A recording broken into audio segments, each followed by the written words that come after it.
another episode of Sold Out Chronicles of Queen Mothers. And today, today is a destiny day.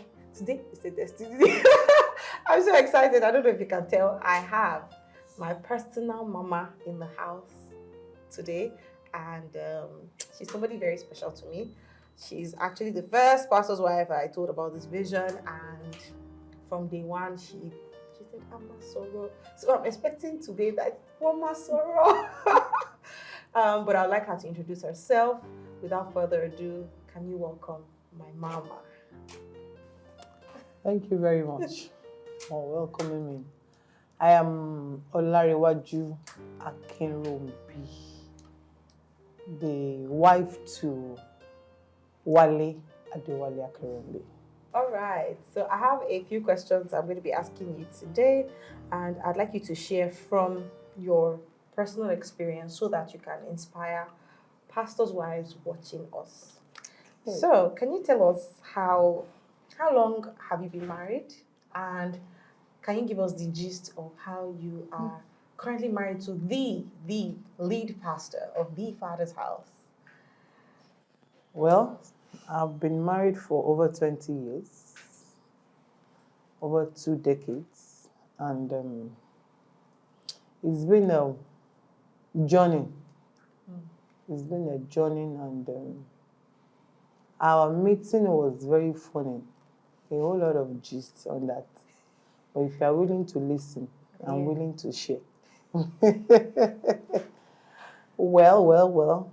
I met him quite at a very tender age. I would say like 19. My parents sent me to come and study in Abeokuta.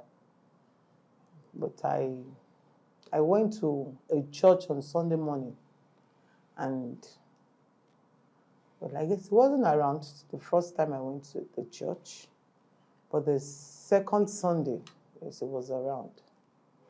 So I went to the church, and on my way going, I heard somebody called my name. And then they used to call me Larry Girl, because we were two, a boy and a girl. So people called me Larry Girl. So I just heard somebody call Larry Girl. So I looked back and I saw him. And I was like, where is that one coming from? The pastor of the church. How come? But I answered reluctantly, and I'm like, okay, good afternoon, sir. So he greeted me and we talked. How are you? How are you doing? You're welcome. And I left. And so after that day, I didn't go to church. I don't know what happened. Maybe I traveled or something. So during the week, I heard a knock on my door. I opened the door and I was like, Follow up. And I was like, okay. So they're like, you're not in church on Sunday. I said, yes, I traveled. Yes, I traveled. Okay, just said I should check on me. And he said, okay, thank you, sir. And he left. Following Sunday, I was in church. And they're like, okay, can you come and say hello again? I was like, okay, no problem. So, and during the week, he visited again. I was like, okay, so we're now talking and said, I heard you used to sing. I said, yes, sir. He said, so can you take praise and worship in church on Sunday? I was like, I'm not part of your choir member, so why would I take praise and worship? But he said, no, I can take praise and worship. So I prepared for the praise and worship. I led the praise and worship, and that is how we connected. That's how we've been praising and worshiping. And well, maybe after 2 years after that, wow, we got engaged. Wow. And it's been 2 decades after. Over 2 decades anyway. Did you ever think, growing up, you end up a pastor's wife? Sorry, not at all. Wow. Not at all. Wow. I wasn't thinking in that line, and I did not prepare for it. So I wasn't thinking, and I did not prepare to be one. All right. So, Mommy, how did you? You said you didn't think about it that you were not at all. So, how did you prepare for the role of being a pastor's wife? Well, being married to him, like I said, I didn't prepare. But the point of the matter is when we got engaged, and knowing that I'm going to be a wife to him. This was after we got engaged. I started reading books. I started reading books. And I guess I read about 2-3 books thereabouts. The first one was, I don't remember her name again. That's Norman Vincent Peale's wife. Okay. I read her book. I read Kenneth Hagin's wife's book. And one person, I can't remember the person. I think you mentioned to me that you used to read Odukoya. What's her name? Pastor Odukoya was everybody's hero while growing up. Yes, so I listened to her, even not because I want to be a pastor's wife, but because of what she shares on marriage and everything that you will learn on it. She talks about love. Yeah. And so I listened to her, but not because I want to become a pastor's wife. So the books were intentional because you said they that were this guy is intentional. serious, so. Yes, they were intentional. And I guess everything that I needed to take off, I was able to get it from those books. Okay. And so, asking God himself, why this? Okay. Asking God himself, why this? And just asking him that the only thing I want from all this is that it gives me wisdom. Wisdom to be a good wife, wisdom to be a good pastor's wife. Yeah. And when raising my kids, wisdom to be a good mother. And that has always been my prayer. Wisdom. And I guess at each step on the way, God has always been helping me. Thank you so much. Thank you for being willing to share some of the wisdom you've garnered over the years with us who are here today. Thank you so much. I'm just curious, what was the response of your family when they found out that you are getting married to a pastor? Okay. My mother was indifferent about it. Okay. She wasn't bothered, actually. But my father didn't take it well. And, when I was thinking about it and I was talking to my husband, last night we were both laughing. Because I remember when he asked me, okay, so what's he doing? I said, he's a pastor. I was like, no, that what's he doing? And I was like, he's a pastor. He said, pastor. I said, Ishe to nse pastor. He said, so until your congregation pay offering, you won't eat. I said, no, you're not going to marry a pastor. Wow. And not So there was marry a an pastor. outright no. Yes, from my father. Wow. That no, you're not going to marry a You pastor. wanted to suffer. That was what my husband said. Wow. So he said no. So what later convinced him? My persistence. My persistence. Love don't enter that time, mommy. well, and at the same time, I was able to recognize the time and season. I was very young when I got married. And I guess I was the youngest out of his girls that got married at that age. What's his girls? We are plenty in our house now. Girls. My father's Your girls. Father's girls. What does it mean his girls? Is it that pastor's spiritual daughters? No. My father. Okay. So I'm just youngest. out of curiosity, like at what age did you get married? I got married at the age of 23, 24. Wow, so that's like me. I was quite young. I got married before my older sister. But in my family, if you are not 29, 30, you can't marry. 29, 30. Even the one before me got married at the age of 29. And I have been married at the age of 24. And he's just 2 years older than me. Wow. Even I got married before my senior brother, my senior sister. So I have 2 people in front of me when I got married. But what was the green light? What was the thing that you just saw that, no, this is what convinced you about him? The conviction was that I used to pray so much about marriage because I didn't come from a good marital background. So I used to pray a lot that, okay, I don't want to miss it in marriage, and I was really working towards that. And when it was time, I guess the conviction was overwhelming for me. So you were ready to That's- fight the battle. I was just Cross the that's just it. oceans. Oh, I was just ready to do all that, knowing that. And I guess that was what I told my father anyway. Because I had to talk to him one-on-one. Because he tried to convince me out of it by calling my uncles, my big uncles to talk to me. And then when all those doors settled down, I went to him one-on-one. And I told him one thing. I said, Dad, I said, which one do you want me to do to you? To pray for you when you die or to curse you in your grave?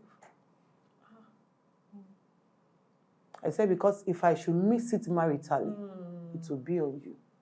I said, I'm willing to listen. I'm willing to drop this man. I said, but if I should miss it maritally, then it's on you. you just be like, hands up. Oh yeah, oh yeah, oh yeah. Oh. So just said, okay, go and bring the man, let me sing. So, and that was it. Wow. Thank you for sharing that, Ma. When you come into this role, because there's just so many expectations of a pastor's wife. Did you have any expectations of the role you were going into? Because he was already a pastor. Or if you can't remember your expectations that you had for the role, what about those expectations that other people had of you? Remember I told you that I was young when I got married. Yeah. So I did not have any expectation. Wow.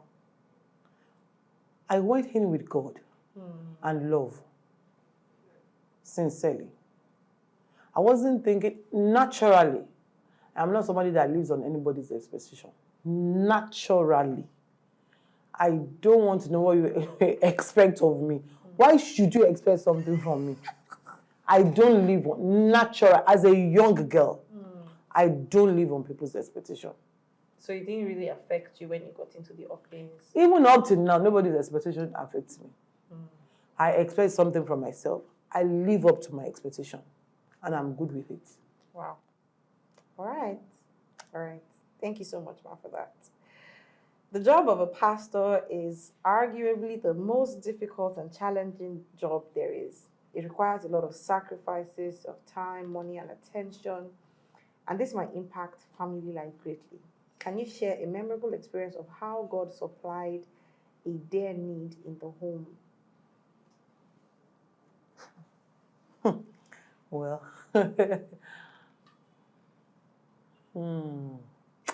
God has come through for us in so many ways. He has come through for us. I remember when we had our first daughter, and my husband came to me and said that the church is in need of a generator. And he said, well, there is no way he can get the money from. So he's thinking of selling our car to buy the generator.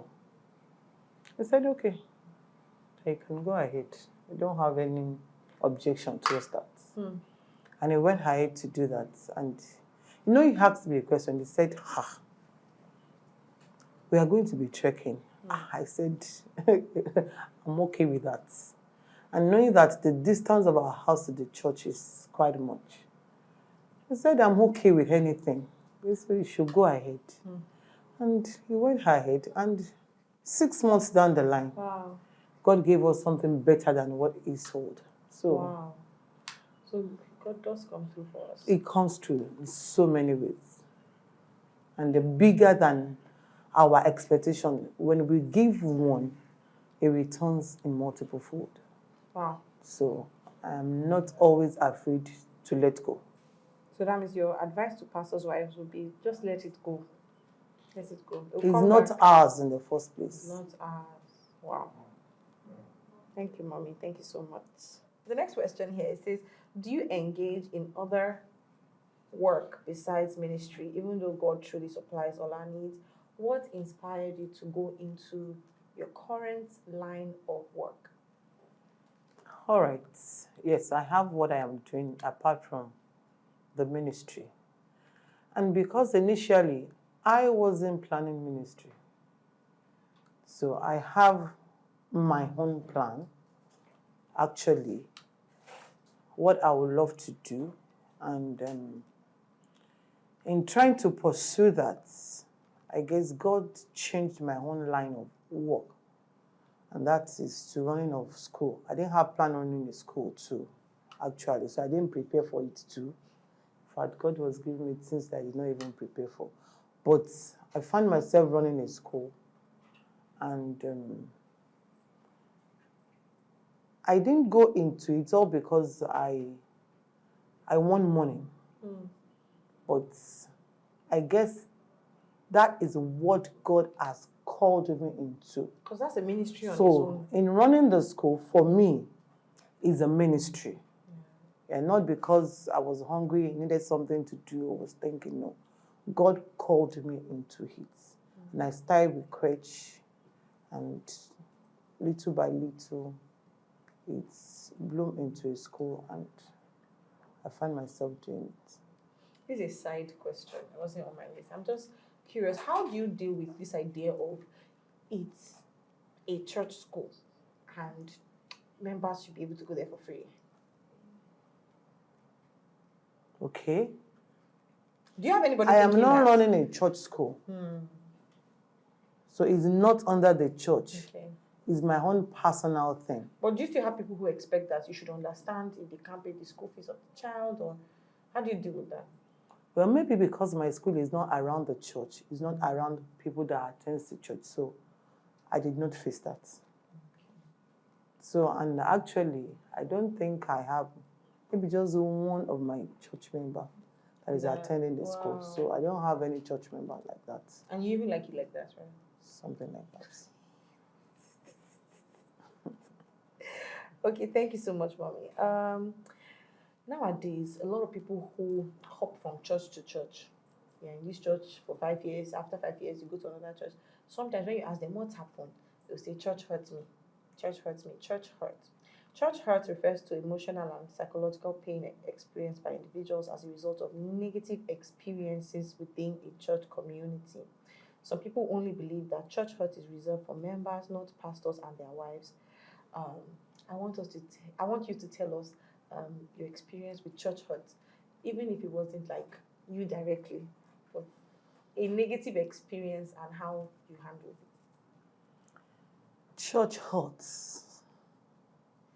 You know, well, I'm happy that I can say this out. I've heard a lot of church hurt me, maybe as a pastor's wife too, that they have church hurt and all that. We are all human beings. And as much as we claim we live in the spirit, or we're a child of God and spirit operate in us, once in a while, our flesh will come out and will do things. And I guess at that point, we should take ourselves as we're still human beings. And another thing that I used to think about in me is, if you are a child of God, if you see God and not church, the church that people are referring to are the human being, not Christ as the church. We are the church. So if you say, I hurt you, where is the place of forgiveness that you have to leave? So where is the place of forgiveness?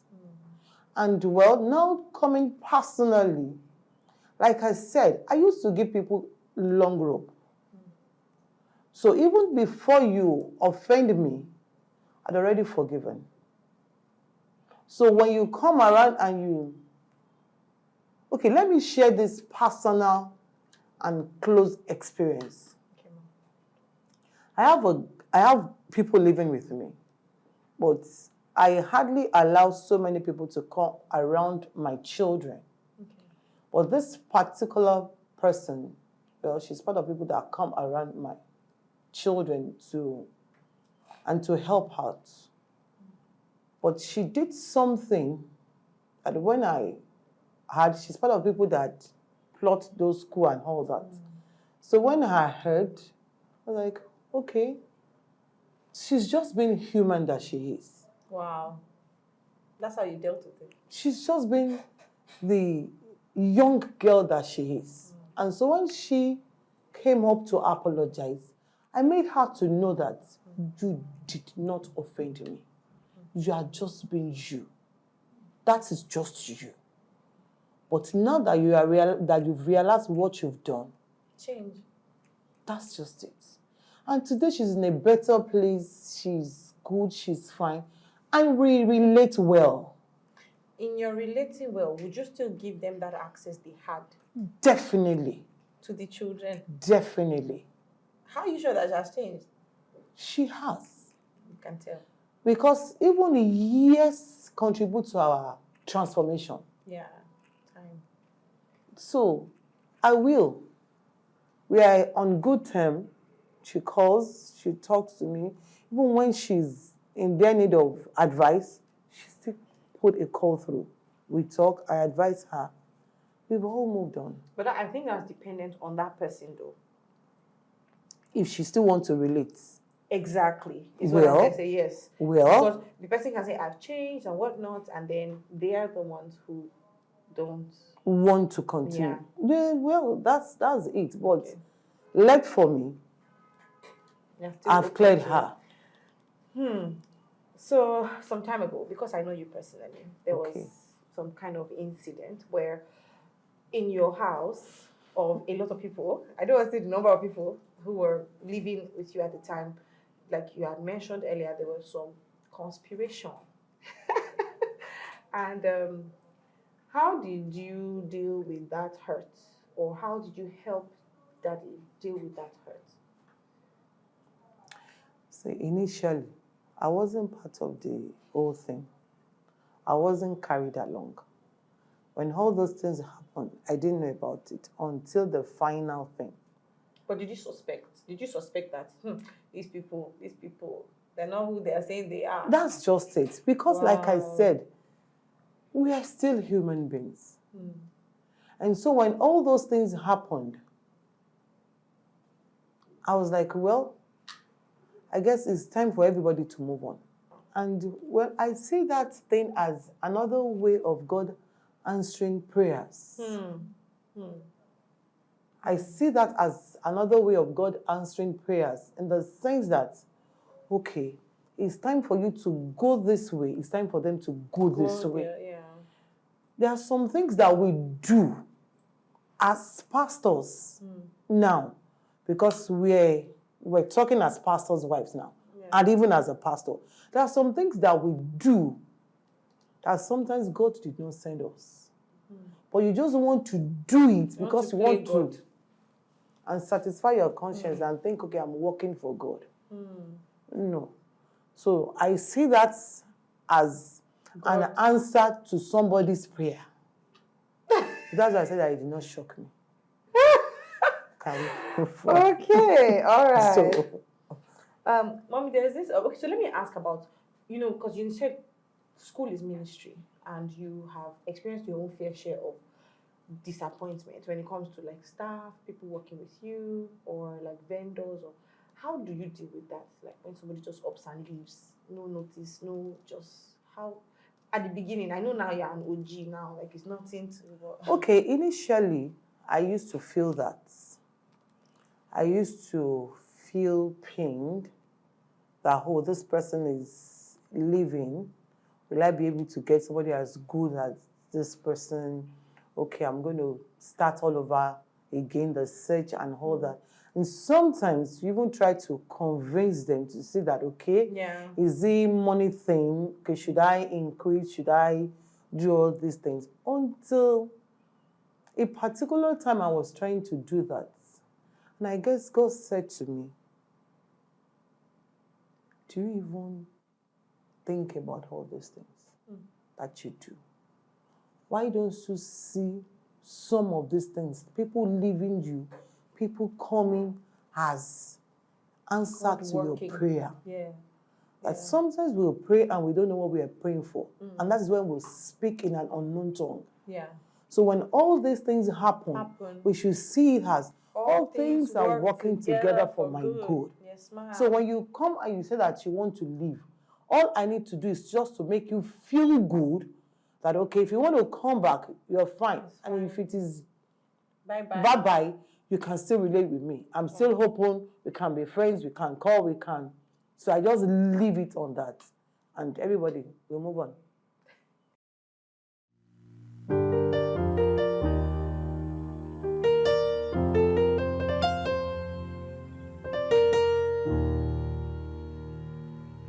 How would you advise a young pastor's wife to raise children? Because I've been around your children, mommy, and I can say, it's goals. It's goals. You were able to trust your daughter enough to go out of the country for college. It takes somebody who that what you have taught her, she has heard you, for you to make that kind of move. So, what would you say to young pastors' wives? What should they do to help make sure that the children don't become the statistics of the regular PK? I want to learn the ministry to be pastor from you. Like, can you tell us what is that like? Is there some, because mommy, some pastors, it's not as if they don't get the money, but you just see some pastors, but I want to shout. Maybe because not that they can afford it, but there's just so much there. Their head is busy with so many things, but then maybe the woman is also busy with so many things, but you're always very careful to buy really beautiful things for daddy. How can a young pastor's wife intentionally grow in caring for her husband?